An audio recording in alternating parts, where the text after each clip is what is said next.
I have my afternoon tea sitting right here, but I'm not going to get to it before we start. So, what's your go-to tea? Are you an Earl Grey kind of just guy? black English tea, breakfast? just Earl breakfast. English breakfast, black tea. That's it. Yeah. You know, I switched to tea like 6 months ago from coffee, and Oh, yeah? I do like it better. It's like a different kind of upper, we'll call it. Feel kind of Yeah. cultured, don't you? I do. What kind of Drink a tea. culture? More Yeah, drink with sophisticated. your pinky out. Oh my gosh. You still dragging your knuckles around drinking coffee, Lars? Oh yeah, a big knuckle dragger over here. Just filthy in my moldy beans, right?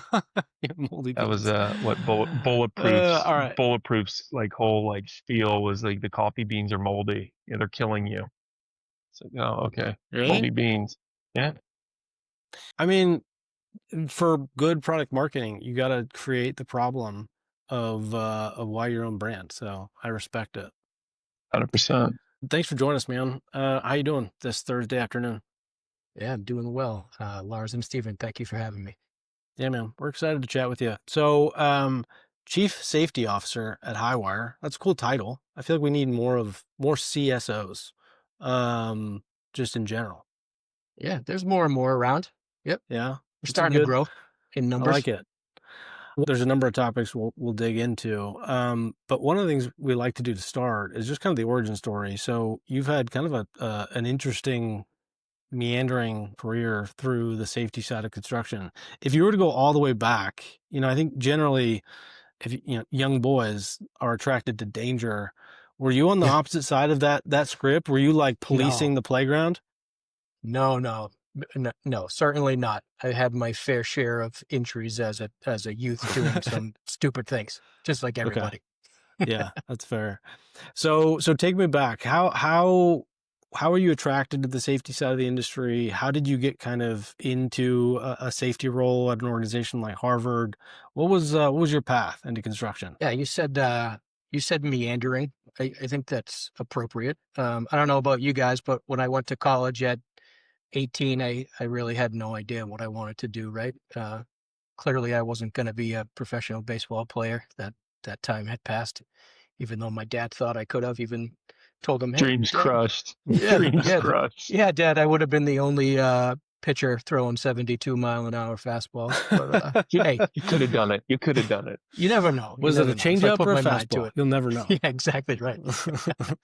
So anyway, I chose environmental science as my major heading into my junior year. I studied all kinds of different things: ecology, geology, biology. I remember being in the woods, counting crickets and grasshoppers and doing some kind of research. I don't really recall what the end goal of that was, but, I don't look at the school or the program as the problem. It was probably more a reflection of me at the time, right? I didn't really give enough thought to exactly where that, what that career path was. But I started working in the EHS department, at my college during that time. And, it was not glamorous. I was mainly going around to different buildings and labs and inspecting fire extinguishers, making sure they were in good condition. Got some funny looks from the people working in the labs while I was doing that. But that was my first introduction. Later on, I interned at Massport, which operates Logan Airport and a bunch of other facilities around Boston. That was kind of my first exposure to both occupational safety and construction safety. That later kind of turned into my first full-time job. And the people that I met there, some of whom transitioned to Harvard, kind of led me to Harvard as well, where I was part of the construction safety group, managed the construction safety program there for the last few years of my time. And that was a really rewarding job. Interestingly, Garrett Burke, who led the occupational construction safety group at Harvard, he founded Highwire during his time there. So after he had left and he was at, Highwire for a period of time, I kind of put a bug in his ear and I said, hey, I really believe in the product and the software and what you're trying to deliver. And I'd love to come over and work with you when you're ready to grow. And so that's what ultimately led me to Highwire. Yeah, I love that. So, I think typically, Lars is from the GC side. I spent a number of years in the GC side. I think typically we think of safety kind of from the contractor lens. And then obviously we, in OACs and through various conversations, you get kind of a varied perspective on how owners look at safety. But you sat in that owner's seat for a bit. What's maybe kind of a different perspective that you gained from getting that kind of owner perspective or lens on things?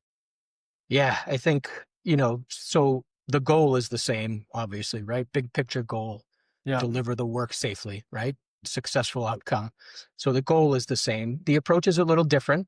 I also just think I learned along the way of the different approaches that owners might take. Like, Mm. and Lars, you may have experience with this, where as an owner, you could kind of sit up in your ivory tower and say, "Hey, this is how I expect you to work. These are the expectations when you come to work on my campus or on my Right. project, Right. and make sure you do it that way." Right. So you could do that, and you could, maybe for lack of a better term, be sort of a bully if you wanted Yeah. to. Yeah. But I learned that wasn't the approach that I was interested in. I was more interested in being collaborative, right?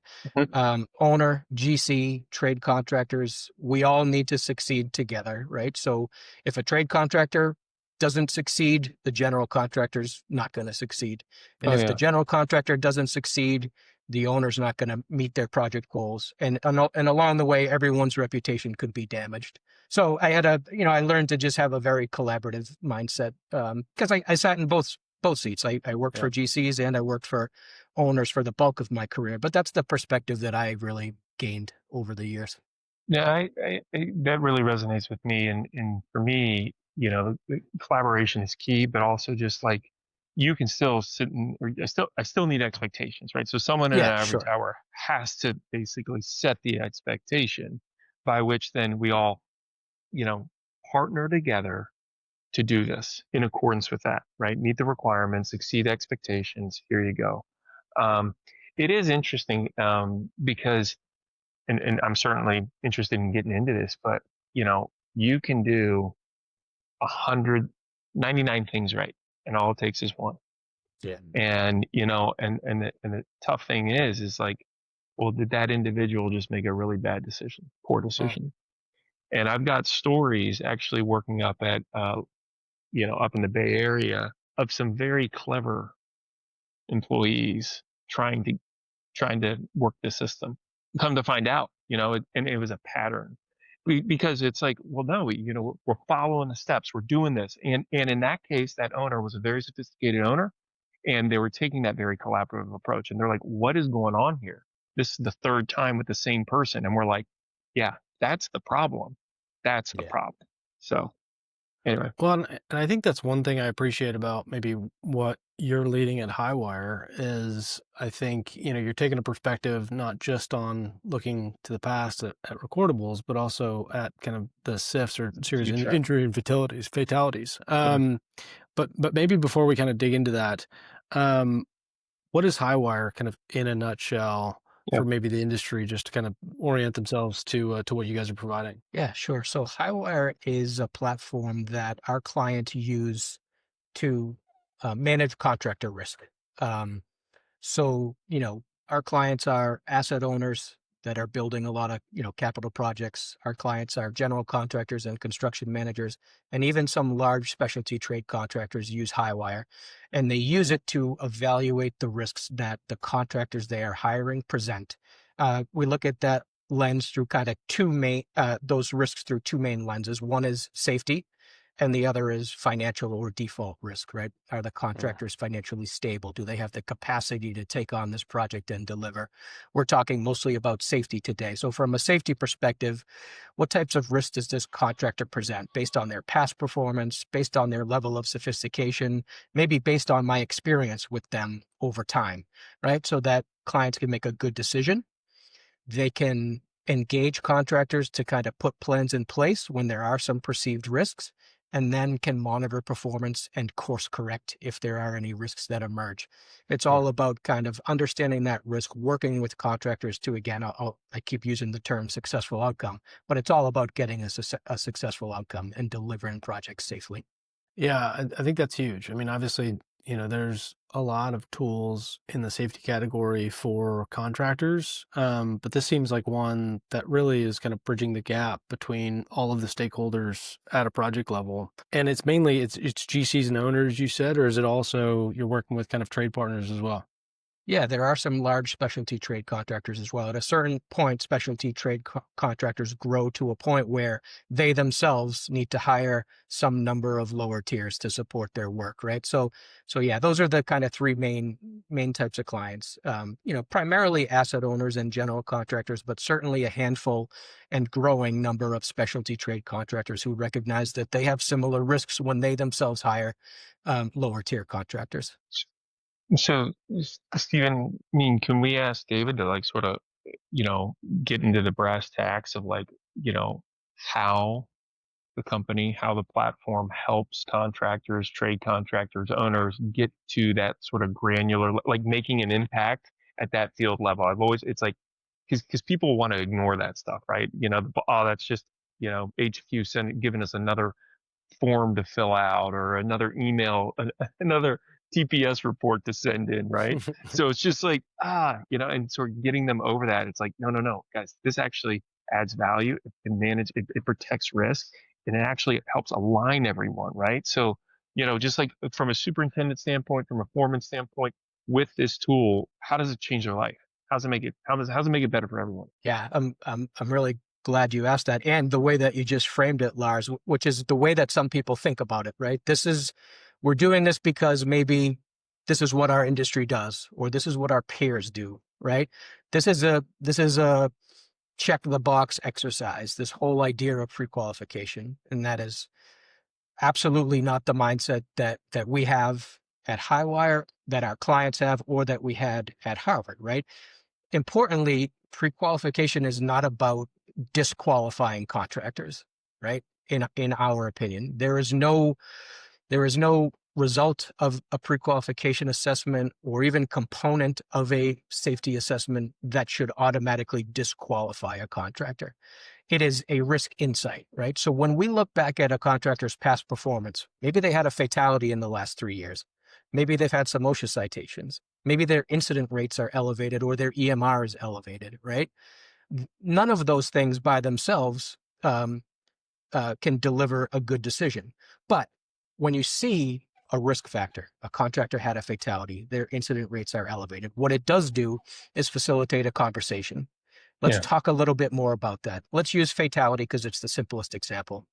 Hey, you had a fatality 2 years ago. Let's talk about that. Talk to me about the circumstances. What did you learn from that fatality?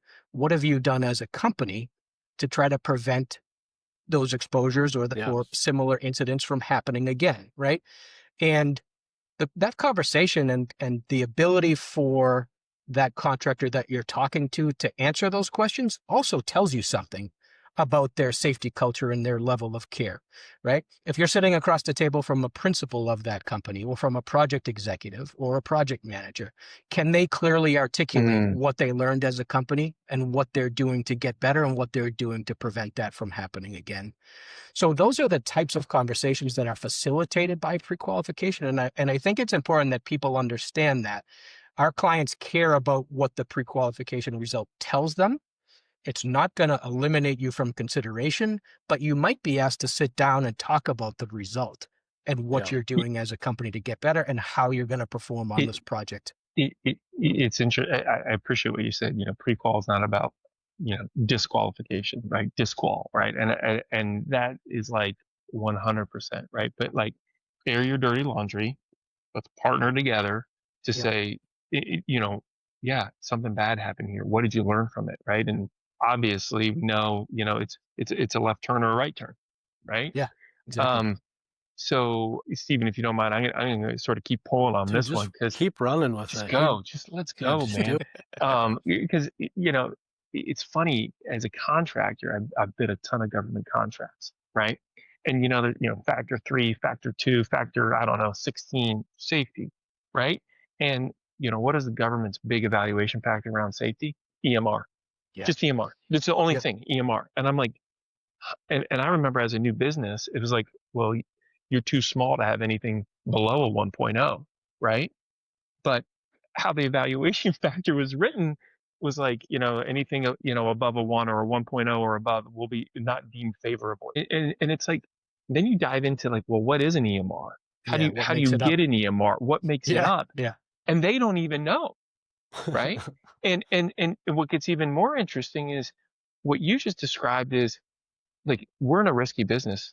How do you manage that risk? Don't A number is already after the fact, right? And they eventually did change to, if there was an adverse safety incident, please explain what it was and the corrective action taken, which I thought was okay, good. At least we're heading in the correct direction.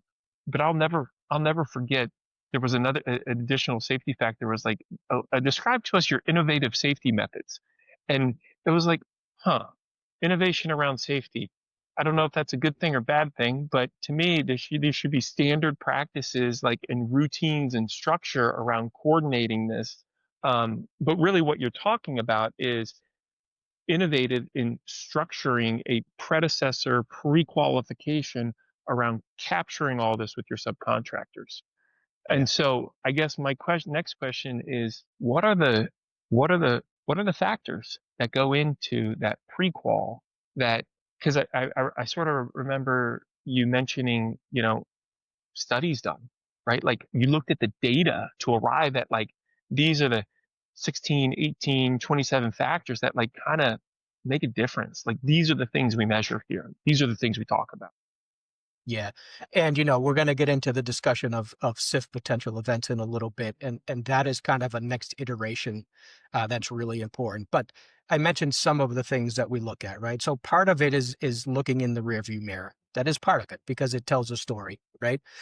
So we're looking at things like EMR. It's a small component of our assessment. 10% of our score, for Mhm. example, factors in EMR, Not right? There are 100%. there are limitations of EMR that Yeah. really should prevent you from using it as any weighting it any more heavily, right? Hmm. So we look at EMR, we look at incident rates, we look at fatality history, we look at OSHA citation history. Those are all the things where we're looking in the past to kind of get a picture of how a company has performed. But importantly, you know, a company may have taken all of those experiences and maybe they have put some new systems or processes in place. Now, those numbers, right, they may not be affected until next year or the year after. But another part of what we're really interested in looking at is, do they have sophisticated safety programs? And Hmm. there are compliance programs, things like fall protection and confined space entry. Everybody has to have those. It's table stakes, right? Everybody should have well-written compliance programs. But we also look very carefully and closely at management systems. What are the safety management systems that are in place to make sure contractors can execute against those programs, right? Right. Am I out there observing conditions and behaviors and capturing data to see if my programs are effective? Are we recognizing employees and work crews and projects teams when they go above and beyond and they execute at a high level, right? Do we have defined goals and objectives as a company? And on an annual basis, are we sitting down as a team and looking back at our performance and saying, okay, what went well this year? And what didn't go so well? What are our opportunities to improve next year? So those are just a few examples of kind of management systems, but those are very important to us. And if you had a conversation with a leader of an at-risk contractor about their elevated incident rates, the fatality that they had, and some OSHA citations, and they were able to say to you, yes, we had those experiences. Let me talk to you about the new systems, the new processes, the things that we've put in place. If they can clearly articulate that, that's awesome, right? That's In great. fact, I could make an argument that they're more aware than someone who hasn't had an incident. They're hypersensitive. Yeah. Well said. Yeah. Or to the point of like the recordable rate, they're more aware than somebody who might have a low recordable rate that could be misleading because they And, could be and having SIF potential events, which we'll get into in a little bit. They right. could be having serious exposures on their site and their recordable rate might be low. So there could Yeah. be a false sense of No, security there too. well said. False sense of security is the correct Yep. phase, especially as a GC, right? Even for the ownership of that company. Yeah. Yep. Yeah, we Steven, keep teasing go the for it, SIF. buddy. Let's dig into it. Although Let's go. one question in the wings, David, just for fair warning. I think the whole your perspective on this seems very human and relational, which I can appreciate. How do you productize that? Is a question I'm going to ask at some point because, like, I Yeah, think sure, if we're thinking absolutely. about Highwire as a company, as a product, it would be interesting to kind of at least unpack what that looks like from a Hmm. platform standpoint. But let's dig into SIFs. So, Yeah. what is it? And what does it track? And why is it potentially a really good relevant metric alongside kind of the other elements that you're looking into? Yeah. So a SIF is a serious injury or fatality. Um, and the kind of common definition of a serious injury or fatality is there's kind of three parts to it. A SIF is life ending, right? It results in a fatality, the most tragic outcome that we need to do everything that we can to prevent. Oh, also, it could be an injury that is life threatening, meaning it requires immediate life saving medical attention, right, to prevent a fatality. Or it could be an injury that is life altering, right? It results in permanent disability or impairment. So that's the most common definition of a SIF, a serious injury or fatality. Um, in the grand scheme of things, they're they're rare, right? They're not happening frequently, which is great. There are too many of them, about 1,000 fatalities every year, and that really hasn't changed for the last 15 or 20 years, right? No discernible kind of decrease in fatality rates in construction for the last 15 or 20 years. At the same time as recordable rates have decreased by 80% in the last 30 years. That's awesome, right? That is great.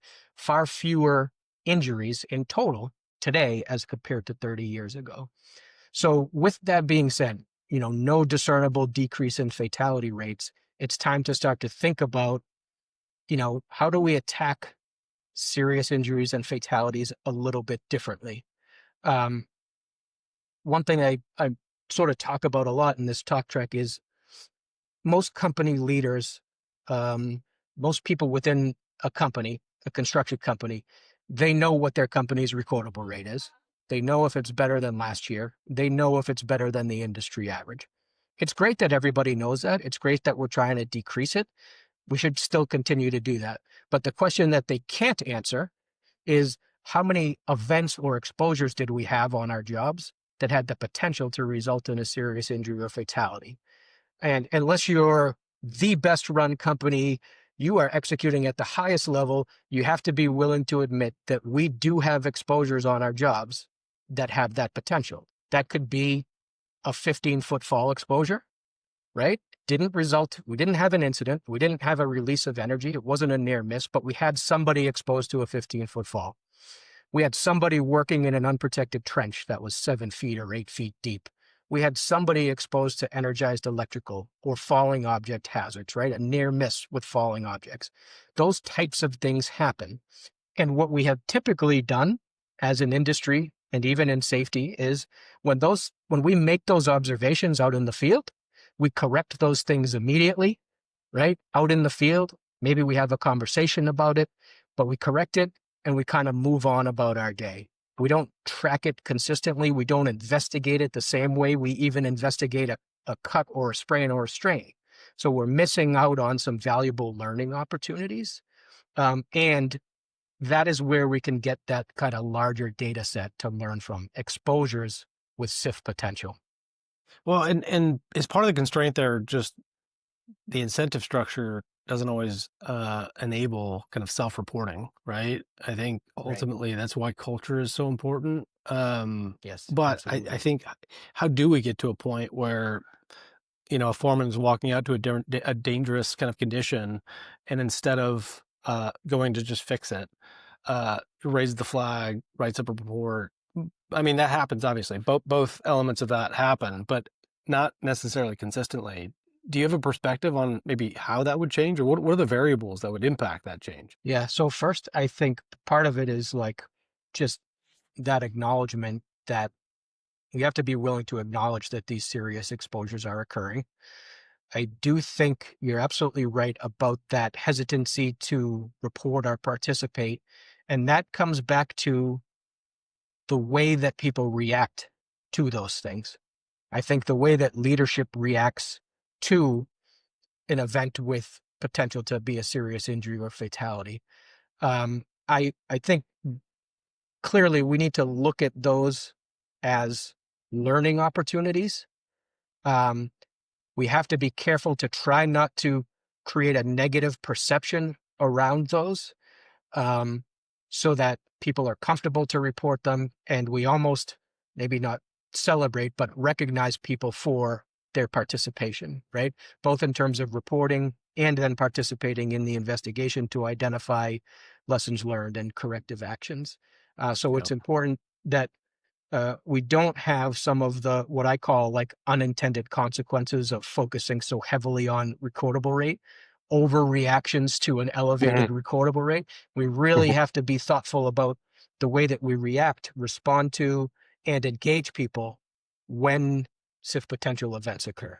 What Stephen, that was a great question. David, that was a great answer. So getting more into the culture piece rather than say some of those nuts and bolts. The companies that you see do this well. How do what does their leadership communicate to their teams? Like how is the perception around this changed in such a way that they want to bring it up?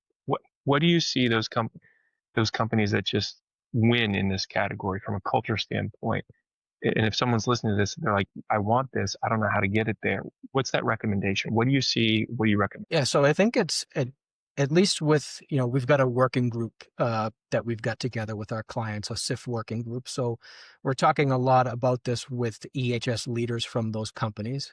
And some of those leaders have experienced the case where their leadership saw a spike in TRIR, recordable rate, on a project and started stomping their feet and pounding their fists and demanding answers, right?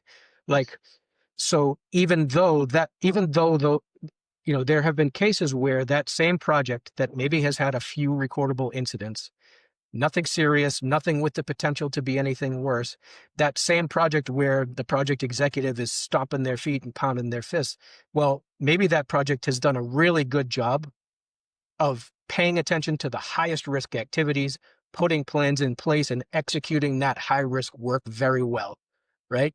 And so what we're trying to shift the focus to is, hey, when there's a spike in recordable rate, your response should be measured, and it should only be, you should only act on that once you have context. And so what we're seeing is our EHS leaders from these organizations, first, they're educating their leadership on why it's important, not that we abandon recordable rate, that maybe we make a shift and spend a little more of our energy on the most serious conditions or behaviors, right? And so it's really facilitated some really great conversations. One of my the members of that working group, they had a project where they had 3 or 4 SIF potential events over the course of 2 or 3 months. And because that education happened, because his project executive understood the serious nature of those events, that project executive was very engaged, and it wasn't an overreaction again, or that negative reaction, but that project executive was able to work with that EHS leader to engage their general contractor and to just have a conversation about where do we go from here. It's interesting because when you think about like why would there be a negative reaction? And I put myself in those shoes, right? Times when I get a call and I'm like, immediately, why did this happen, right? How did this happen? How could this have happened? We do how many things to prevent this?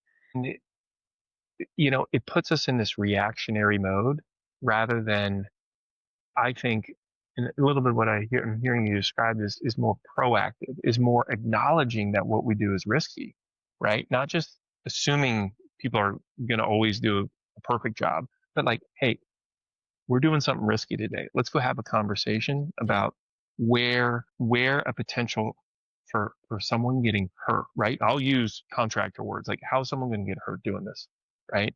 And then let's talk about that because that's proactive. Now as a project executive, I'm engaged. I want to be part of that conversation rather than a phone call that I got an owner pissed off at me. Someone isn't going home. That's a problem. And now all of a sudden it's like everyone's trying to say you didn't do your job, right? Right. You could imagine how every conversation could shift Everything to the mindset of what are the most serious exposures that we have? What are the Yes. activities with enough energy present to result in a serious injury or fatality? At every point in the life cycle of a construction project, you could shift the focus of your conversation to the most serious exposures and the Yeah. highest risk activities, pre-construction meetings, pre-test It, planning, all those things. and Stephen, I know you want to say something. It's interesting. Again, experience all the JHAs, AHAs. Done Mhm. them all.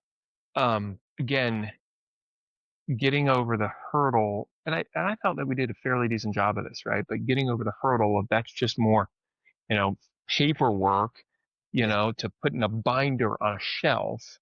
But no, as part of the daily routine, right? Yes, these were submitted weeks or months ago, but as part of our, daily ongoing inspections, as part of our foreman's meeting, we're reviewing, okay, what are the hazards? Foreman, okay, based on this, what activities are you doing today? Okay, we're confirming that, this, and this, will be occurred based on this risk. I mean, that's the routine that goes back into the structure. And yeah, the discipline, the routine in a proactive rather than reactionary way. No, I love Yeah. it. It's leadership. Yeah, and I mean, I think what I can also appreciate is you're a B2B company with software, and yet I think you're recognizing that a path to really driving value for your customers is education. Because I was a PM for a number of years, and I was laser focused on recordables, right? And Yeah. and my kind of paradigm of thought was recordables, too many recordables equals a fatality, right? And so you just got to keep that down. And I think obviously there is some correlation, but there's also, there's some factors that aren't related. And so I think by broadening the language and the conversation for the industry around safety, I think is really important, because I think what happens on the flip side of this is if you're laser focused on recordables, you become apathetic because Yeah. everything can be a problem, even when you know it's not. Yeah. Yeah. A good way to demonstrate that is, as part of this SIF working group, we've been categorizing these events with SIF potential. And so throughout the course of 2025 year to date, right, there have been across the projects with the clients who are participating 4 times as many SIF potential exposures as there have been recordable incidents, Hmm. right? We didn't have that visibility before because we weren't really kind of thinking about it that way. But the other thing that we did as a group is we actually looked at those recordables that did occur, and only about 10% of them had the potential to be something more significant, right? So we're really honing in on, even when we think about recordables, we're honing in on the subset of recordables that were serious, that had the potential to be something worse, right? And so we're trying to encompass under this umbrella of SIF potential events, near misses, first aid cases, recordables, and exposures that had SIF potential. And it's really going to allow us to be laser focused, again, not ignoring all recordables, but start to develop some laser focus on, the most serious things. Yeah, I like that. And hopefully you hear a bit of my crying 2-year-old in the background, which is great for the podcast. I think maybe to go back to that question that I kind of had waiting in the wings, before we kind of move on, how do you productize what we're talking about? Because there's a lot of different angles to Yeah. it. And I think obviously having you as the CSO, I think you have a deep kind of domain expertise. You understand the relationship and the human side of this. How does Highwire build that into a product? And maybe let's just let's say, Lars and I are a GC. How would we kind of directly interface with the product? Yeah, absolutely. So we've been talking about, as far as Highwire goes, we've mainly talked about the prequalification aspect of what we Mm, do. We also have field applications, and those Right. are where our clients are out in the field and they're conducting inspections and they're gathering data, right? We call them, positive findings and negative findings that they're capturing out in the field. And then our clients can also track incidents that have occurred on their projects. and investigate those incidents. And that could be a recordable, it could be a worker injury, it could be a utility strike, it could be property damage of some sort, right? All different types of incidents. And so what we are doing as a group is, when inspectors are out in the field and they document a negative finding and they categorize that negative finding as high risk, and it's in a high risk category, or they document a negative finding as immediately dangerous to life or health. All of those findings that get documented as either high risk in a high risk category or immediately dangerous to life or health, those are reviewed by safety professionals, and they're basically making a determination. Did that exposure have the potential to result in a serious injury or fatality? And if it's an incident, did that incident, recordable, near miss, first aid case, whatever it was, did that incident have the potential to result in a serious injury or fatality? And if the answer to that question is yes, whether it's for an exposure or for an incident, then there is an investigation that kind of gets kicked off, right? And what we're trying to balance is, because there may be a relatively big number of these exposures, right? How, what bandwidth do we have to investigate all of these? So we're really trying to think about what are the things that we really want to learn from each of these, right? And so for some examples of those, it's, hey, what type of energy was present? Was it gravity? Was it pressure? Was it electrical? Was it motion, right? Gravity meaning, hey, was it a fall hazard? Was it a falling object hazard? Was it an, suspended overhead load, right? Things like that. So what energy was present? And then this is an important one. What was the primary root cause of that SIF potential event, right? And Lars mentioned something earlier around personal choice or somebody who made a bad decision, right? Yep. And what we talk about a lot is that really has to be the last resort. When you're identifying the root cause, it's really easy for me to point at you, Stephen, and say, man, Stephen made a bad choice. Why did he do that, right? Why did Stephen climb out of that scissor lift to access his work area? He knows he shouldn't have done that, right? But you have to ask yourself, did we plan the work effectively? Did we set Stephen up for success, right? Did we give him the equipment he task? Yeah. Did he have enough time? Did he have adequate training? Have we been consistent in the way that we enforce different rules? Like, we have to look at all of those things.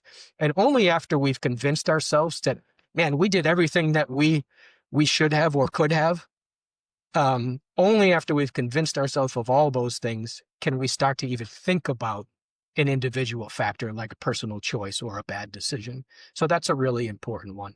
But those are the kinds of things that we want to learn from each event. What activities that we're performing, what activities do we see the most frequent occurrence of these events? Which trade partners are involved? Because now we can pair the pre-qualification assessment with some actual real experience, right? Which contractors are doing a great job managing high-risk work and which ones aren't? And how do we engage them to try to help them get better? So those are just some of the things and some of the ways we're kind of productizing this. Yeah.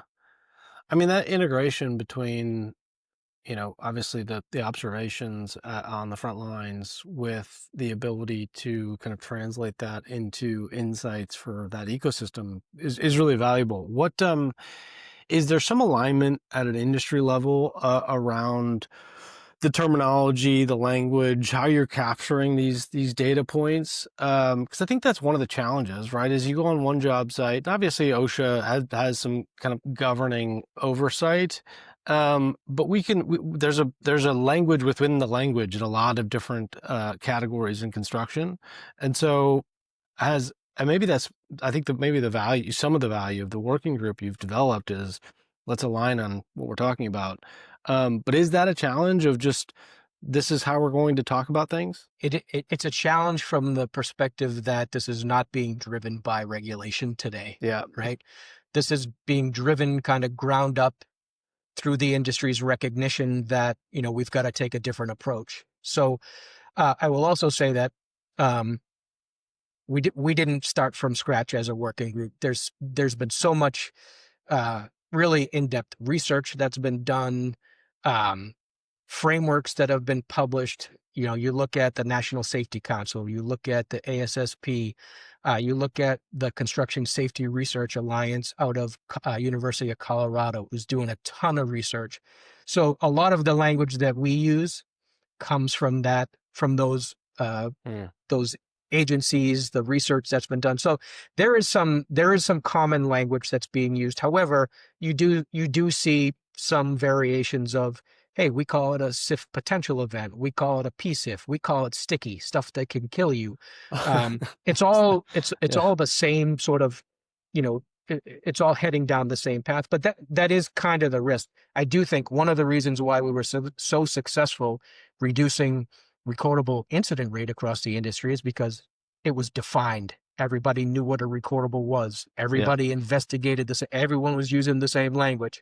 So we would love to have this be driven by regulation. There are some standards that are starting to be written. ASTM, I think, has one. Hope I didn't screw up that acronym. But there are some that are heading down that path. Haven't heard anything from OSHA yet on this specifically, but at least there's some pretty good consistent energy and kind of language being used across the industry. Do you interface at all with insurance companies? We do. Yep. And what do those discussions look like with them? So we really haven't had many around the topic of SIFs.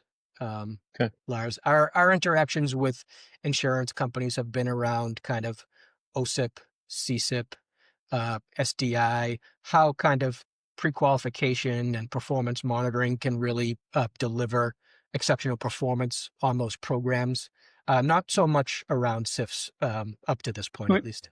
Well, it's interesting because, again, I feel that industry, I mean, they respond to incidents, right? That's their sole purpose. Yeah. But when you talk about, regulations and how to incentivize contractors, right? It's, to me, one of those things.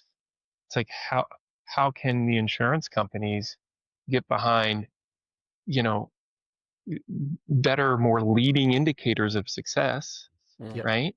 That then even, and I was going to ask this question, like, if I'm 32 years old, starting my general contracting business, how do I engage in this potential, like, new paradigm? Just like, what would your recommendations be around that to, like, go start this company in a fresh, more, culture focused around, what are the most serious, exposure risks today on this project? Are we talking about the right stuff, right? And having those, regulations and resources for the team, and just looking at it in a much more proactive than reactive way. Yeah. Right? Yeah, I would encourage them to go look at the resources that are out there from those organizations that I just mentioned. There's so much out there. It's all very well put together, clearly written.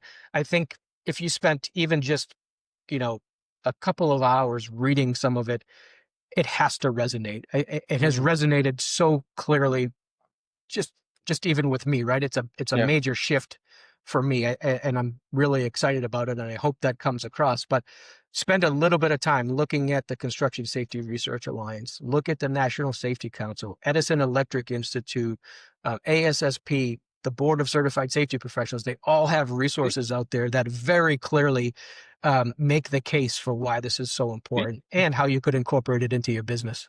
Stephen, beyond just, for the listeners, we'll definitely be putting some of these links, within the podcast there, so you can just get that information. Because, one of my challenges is also information overwhelm, David. It's like, between the 300 or 400 emails I'm getting, the fact that I got a close month end, the fact that I'm trying to bid this or negotiate the next 2 jobs this week, and then, oh, by the way, hold on, I need to read 19 CFR 24, part 16. And it's just and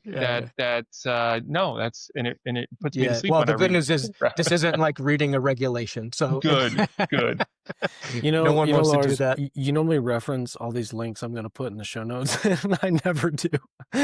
Oh man. Well, at least you're honest. Well, I'm going to hold you accountable to this one. Yeah. I'll deliver them to you guys. I'll make it easy for you. We'll actually do it this time.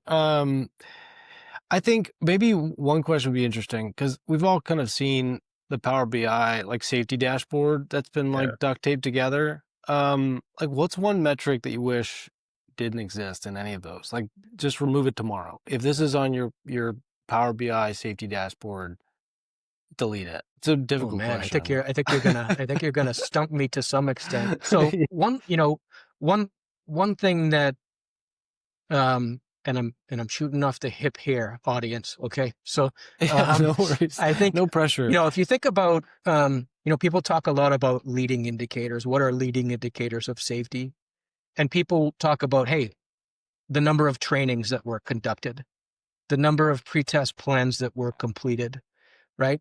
And I think there's certainly value in looking at those things. I think those can be very effective. But if you're just looking at a pure count of those and you're getting some level of confidence from that, I would just be cautious about that, Yeah. right? Because just because those things have been done doesn't mean that they are effective. How do you know if the training that you delivered is effective? How do Yeah. you know if your pretest planning process is delivering the desired outcome, which is people performing their work more safely out in the field? Just the sheer presence of those things alone, without actually being out in the field, gathering data, understanding if they're effective, those just pure data points of counts of those things can be misleading, just like Man, you recordable rate nailed can be it. That was misleading. great, David. Yeah. That was right off the hip. You just Phew. killed it. It's like he knows what he's doing, Stephen. He Chief Safety Officer is the right title for you. CSO, man. So I guess looking at the industry where it is today, David, we've got AI, we've got technologies, we've got new point apps coming in almost every day. I think I saw a meme the other day that was like it was the whole Minority Report Tom Cruise guy, and he was like predicting the next chord you're going to trip on. And so like how do you not like, and I think it sounds like you're building a product in a pretty human way. But how do we not get to the point where we're doing like pre-crimes on or like policing pre-crimes on site? Because I think that's ultimately where we're trying to head, right? Like, hey, let's aggregate as much data as we can. Let's layer AI on top of it, and let's try to predict who and when and where the next incident's going to be. And I think that's great in many ways. But I think also, how do we and I think Highwire is responding to this, which is being very intentional about how you build product and the way you think about the inputs that are going into that product. But do you see that as a potential pathway that we head down, which is maybe over leaning on AI or data to over prescribe? Yeah, I worry about AI for I guess the main thing I worry about is kind of becoming overly reliant on it, right? Like you see, occasionally you'll see things that are like, hey, I could use AI to write my JHA, or I could use AI to develop this plan or write this program. And I could use AI to AI powered cameras to just record the job site and tell me when it sees something something wrong, right? I I think there are some great uses of AI, but I do want to be cautious. Like in construction, especially, people need to have the training, they need to have the knowledge, they need to have the experience to make real time decisions and to have the right types of conversations. And so, in construction specifically, I think we've got all this data coming in from all these different sources. Can we use AI and machine learning to sort of digest all of it and deliver insights? Yes, I think so.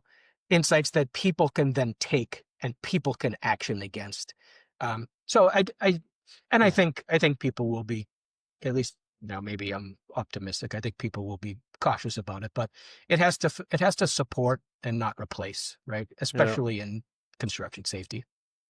Yeah, that's a good one. So, I want to be respectful of your time. I know you've only got a few more minutes, but maybe one more question, then we'll kind of go around. When you look at, well, I lost my train of thought. It was a real good question. He was going to reference Tom Cruise again. That's what he does Yep. always at the end. Is that a theme? Tom Cruise making an appearance in your podcast? Oh, here it is. So just, from Highwire, from a business standpoint, I think it's got a few angles to it, right? It services owners, it services GCs and specialty contractors. I saw a stat at a conference, and it was essentially like 80% of the construction supply chain is made up of companies that have less than 50 employees, right? And so, and we have some of those companies who possibly even listen to this podcast, right? And so if you're one of those companies, don't have a ton of overhead to really invest in training materials and a safety program, oftentimes they're looking for a single stop solution, whether it's an application. I think if I was them, what I would appreciate about your perspective is, hey, let's do a little education, a little learning around the topic, and here are some solutions that can kind of plug into your program. But I guess the question is, and B2B SaaS never wants to get into services, but is there a reality where Highwire offers, hey, we can kind of be your first foray into a formal kind of safety program? Like you buy our field apps, we arm you with materials. Is that part of the value prop, or is it mainly a little bit different, and it's mainly like you're selling at a project level, maybe not necessarily at an enterprise level for regional contractors? Yeah, I mean, I think so. We don't have sort of a consulting arm, right? Yeah. At this point, we do, the solutions that we talked about from an incident tracking perspective and an inspection perspective, those are standalone, right? So, for a smaller company who doesn't have a need for prequalification, but they want to start to conduct inspections, right? I'm a firm believer that it almost doesn't matter how big or small you are.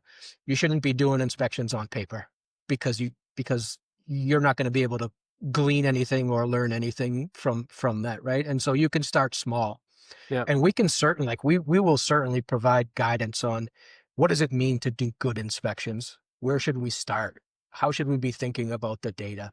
And the same thing from an incident investigation perspective. So those things are available kind of standalone.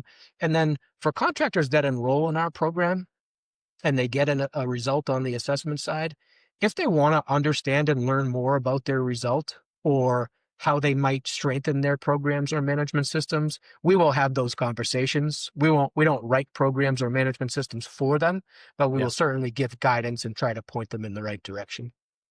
Yeah. Just send them the ChatGPT URL. I'm just kidding. Yeah.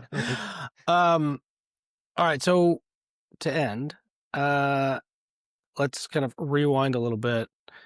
Maybe you're coming out of your stint at Harvard, or maybe even before then. What is something you've learned now or know now that you wish you would have known then, or maybe like some advice to your previous self? Yeah. So I guess I would probably kind of go way back for this one. It's an interesting career path for me in that when I had my first full-time job, it was on the owner side, right? And so that whole ivory tower thing, right? I was kind of looking at things from the owner's perspective. And after that, I was sort of forced to leave that job, not performance-based, but things happened. I left that job and I went from being on the safety side for the asset owner to being out in the fire, in the field on a major civil project, part of the big dig, as a site safety manager. And man, I was not prepared for that. It was overwhelming. And one of the things that I wish I did immediately, and even when I was on the owner side, I wish I spent more time learning the nuances and understanding the roles of all the different people involved: project executive, project manager, superintendent, frontline supervisors, general superintendents. I wish I learned the nuances. I wish I gained a very good understanding of how each of those roles could influence safety. And I wish I had spent more time listening and learning from their experiences. And that would be some advice that I would give to kind of younger safety professionals. There's so much to learn from people out in the field, but it's also very important to understand how different roles can influence safety, and then learn how to kind of talk to them, engage them, have conversations. I think that's something that that's the advice I would give. Something I certainly Yeah, wish I spent that's more really time good. on early on. Yeah, I think that's universally applicable. Lars, anything else? No, I appreciate that, David. I think, and just to relay what I heard you say, some of the most impactful safety professionals or even quality professionals that I've ever been around are not the legalistic type, right? They're the partnering, right? Yep. Like, how are we going to solve this? How are we going to make this happen? Yeah, you want to Owners be to viewed as a resource, right? Like right, ultimately, you want to right, be viewed as a resource and part of the project team. yeah, So yeah. I think what I'm excited to sort of hear you say is where's Highwire going? Where in 5 years, 10 years, where is it going? Where do you see it? Where do you see it? What's its trajectory right now in terms of product and value to its customer base, to the industry? yeah, I think first and foremost, we are going to continue invest in this whole shift towards SIFs and SIF potential, right, and delivering those insights. Um, with the amount of data that we have for our clients and the data we're collecting, we will continue to invest in AI in terms and machine learning in terms of being able to deliver actionable insights. Hmm. Your risk has increased on this project, and here is why. Why? We have the data to deliver that.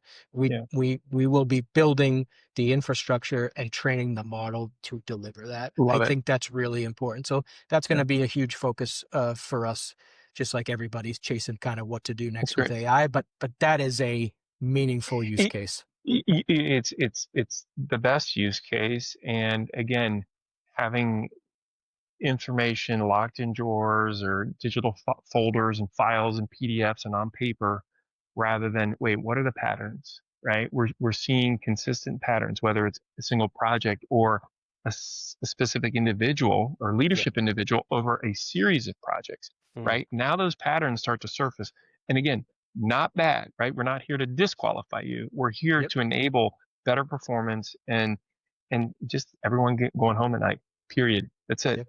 Absolutely right. Love it. David, how do people reach or contact you if they have questions or want to learn more? Are you on Sure. you're on LinkedIn? Yeah, What I'm on else? LinkedIn. Should be fairly easy to find me. It's David Tibbetts Highwire. You'll find me there. Highwire.com. Lots of insights into kind of how we think and how we deliver our software to try to achieve that goal. So I would point to those two places Okay, for folks to find us and learn a bit more and reach out if they want to. love it. Thanks, Let's David. do it. Appreciate the time, man. Thanks, David. Yeah, thank you guys.